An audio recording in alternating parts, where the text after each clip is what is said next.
No último vídeo, nós vimos a trágica história do Humvee e como ele se tornou o caixão sobre rodas nas guerras do Iraque e do Afeganistão, totalmente vulnerável aos explosivos improvisados, os IEDs. O Pentágono estava em pânico, as baixas estavam aumentando e a moral das tropas despencando. Eles precisavam de uma solução, e essa solução não foi um veículo ágil ou discreto, foi um monstro. Este é o MIRAP, sigla para veículo resistente a minas e protegido contra emboscadas.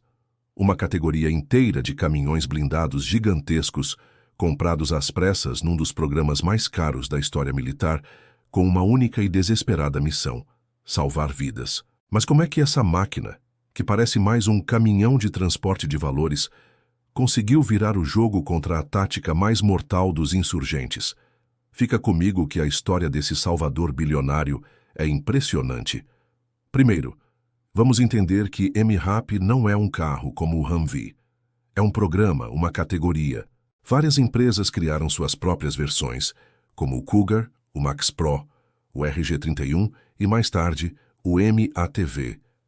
Mas todos eles compartilhavam o mesmo segredo, a mesma mágica de engenharia, o casco em formato de V ou V-Hull. Essa é a alma do projeto. Diferente do fundo plano do Humvee, que absorvia todo o impacto da explosão para dentro da cabine, o casco em V age como uma rampa. Ele deflete a onda de choque e os estilhaços da explosão para os lados, para longe da tripulação. Para complementar essa proteção, os MIRAPs são absurdamente pesados. Enquanto um Humvee básico pesa cerca de 2,5 toneladas, um MIRAP varia de 14 a 40 toneladas. É o peso de um tanque de guerra da Segunda Guerra Mundial. Todo esse peso extra é pura blindagem. Para mover essa fortaleza sobre rodas, eles usam motores de caminhão comercial adaptados, como o Caterpillar C7. O foco aqui não é velocidade, é torque puro para arrastar 40 toneladas de aço pelo deserto. Outro detalhe genial é a altura. Eles são extremamente altos.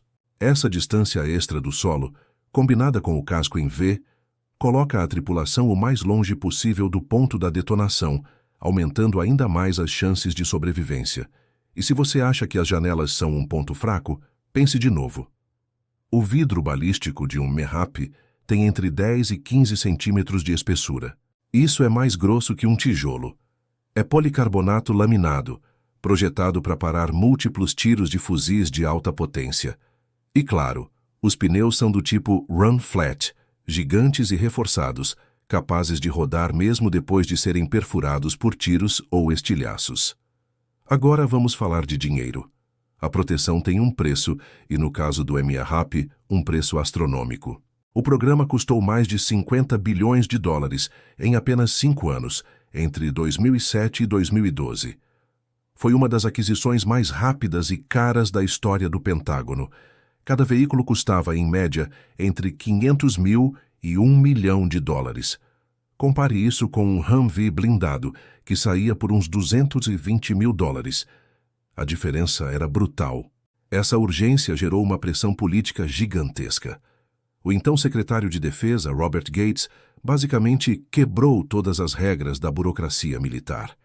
Ele deu um soco na mesa e exigiu que os MIRAPs fossem construídos e enviados para o Iraque na velocidade da luz. A prioridade era salvar vidas, não economizar dinheiro.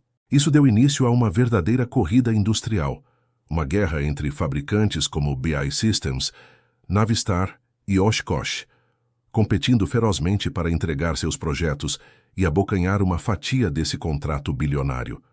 No campo de batalha, o resultado foi inegável. O MIRAP cumpriu sua missão. A taxa de mortalidade em ataques com IEDs caiu drasticamente. Relatórios indicam uma redução de até 90% nas baixas quando as tropas estavam dentro de um MIRAP, em comparação com o Humvee. Psicologicamente, foi uma virada de jogo. Deu aos soldados a confiança necessária para patrulhar as rotas mais perigosas, sabendo que tinham uma chance real de sobreviver a uma explosão. Mas essa blindagem toda veio com um custo operacional altíssimo. O MIRAP era um desastre em termos de mobilidade. Ele era pesado demais, Atolava com uma facilidade incrível em qualquer terreno que não fosse asfalto ou terra batida, exatamente onde o Humvee brilhava. E seu tamanho o transformava num alvo gigante. Era fácil de avistar, impossível de esconder. E embora o fundo fosse quase impenetrável, as laterais eram mais vulneráveis a ataques com RPGs, os foguetes antitanque. Outro problema grave era o centro de gravidade. Por ser tão alto e ter o casco em V, ele era extremamente propenso a capotamentos, especialmente em estradas precárias ou durante manobras evasivas. Muitos acidentes aconteceram por causa disso. O design que funcionava nas estradas e cidades do Iraque se mostrou um pesadelo nas montanhas e no terreno acidentado do Afeganistão. A solução para isso foi a criação de uma nova variante, o MATV, ou MAAP All-Terrain Vehicle. Era uma versão menor, mais leve, com uma suspensão independente extremamente avançada. O MATV foi a tentativa de unir o melhor dos dois mundos, a proteção absurda do MHAP com algo próximo da agilidade off-road do Humvee. No final das contas, o MHAP não é bonito, não é rápido e definitivamente não é ágil. Mas ele é a prova viva de que a engenharia, quando colocada sob pressão extrema, pode criar soluções que salvam vidas. Ele foi o caminhão de bombeiro, chamado para apagar o incêndio que o Humvee não conseguiu suportar. O MHAP é a lição de que, na guerra moderna, às vezes a arma mais importante não é aquela que ataca, mas sim aquela que permite que você sobreviva para lutar mais um dia. E aí, o que você acha? O MHAP foi a solução perfeita ou um exagero caro que sacrificou demais a mobilidade? Se você tivesse que escolher, iria com o MHAP original, o tanque sobre rodas, ou com o MATV, que tentou ser o equilíbrio entre proteção e agilidade? Deixe a sua opinião aqui nos comentários. E se você curtiu essa análise profunda, não esquece de deixar aquele like, se inscrever no canal e ativar o sininho para não perder o próximo vídeo. Valeu, pessoal, e até a próxima.